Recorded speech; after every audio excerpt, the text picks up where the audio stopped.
Et on va voir la première action en images, si c'est possible. Alors on voit les deux équipes bien sûr arriver sur le terrain. Une première action avec vous Cédric, et ce corner joué rapidement avec Charlie Charrier. Et frappe de Cédric Ruot détournée en corner par le gardien. Première grosse frayeur pour Luçon à la 12e minute avec Saki qui trouve le poteau. Un mot sur cette action, Anthony? Un ouf de soulagement parce que on s'y attendait pas et ça a été, mais ça nous a permis de nous réveiller, donc c'était un mal pour un bien. Et oui, Luçon réplique à la 15e minute avec un joli geste technique de Cédric. Pierre Germain récupère le ballon, il file vers le but et c'est Mbida qui voit sa frappe repoussée par le gardien. Deuxième tentative, cette fois le ballon est détourné par un défenseur. Voilà l'action avec le sauvetage du gardien et la défense ensuite qui s'en sort comme elle peut. 27e minute, long ballon en profondeur de Germain pour la tête de Cédric Ruot. Bonne foi, le gardien Castelroussin est vigilant. Cédric, un petit commentaire sur cette action? Ouais, je fais l'appel. Pierrot met un bon ballon. C'est Laurent Bonnard, ouais, il pense me gérer au marquage. J'arrive à passer devant. Et puis, bonne foi, fait un petit arrêt sympathique. C'est embêtant, mais c'est comme ça. Châteauroux qui se montre assez peu dangereux. On a vu une frappe lointaine captée sans problème par vous, Anthony. 0-0 à la mi-temps. Une bonne première mi-temps de Luçon. Comment vous l'avez analysé entre vous dans les vestiaires, Anthony? Justement, comme je vous disais par rapport à la première action, de Châteauroux, c'était difficile le premier quart d'heure. Et après, justement, ce poteau nous a réveillés. Donc, et après, il y avait plus de consistance dans nos 30 dernières minutes en première mi-temps. Et après, ouais, c'était cohérent ce qu'on produisait. Cédric? Ouais, je rejoins Anthony. Ce poteau nous a boosté. Et puis ensuite, on a fait plus que jeu égal parce que Châteauroux, sur la première mi-temps, je pense qu'ils ont que ça, je crois, le poteau. Nous, on a deux grosses occasions.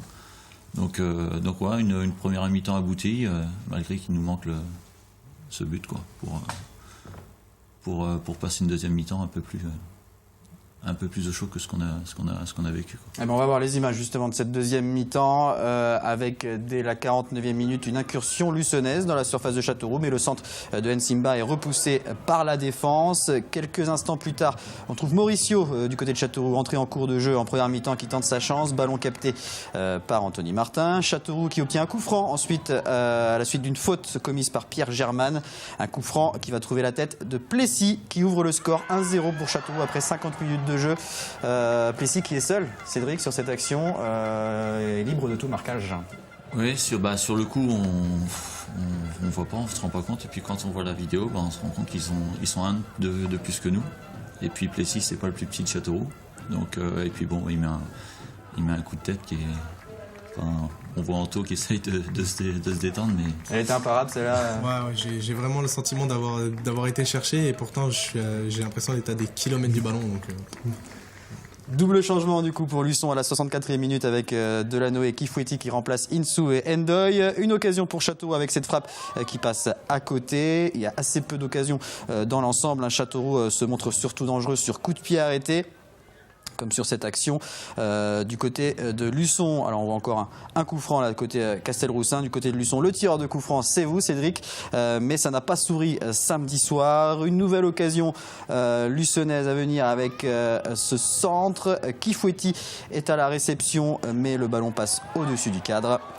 Encore quelques situations pour les Luçonnais qui poussent forcément pour égaliser dans cette rencontre. Il y aura une toute dernière action pour Charlie Charrier qui va voir sa reprise frôler le poteau. Alors Charlie Charrier qui n'est pas en position de hors-jeu. D'ailleurs, le hors-jeu il n'y a pas eu de hors-jeu signalé.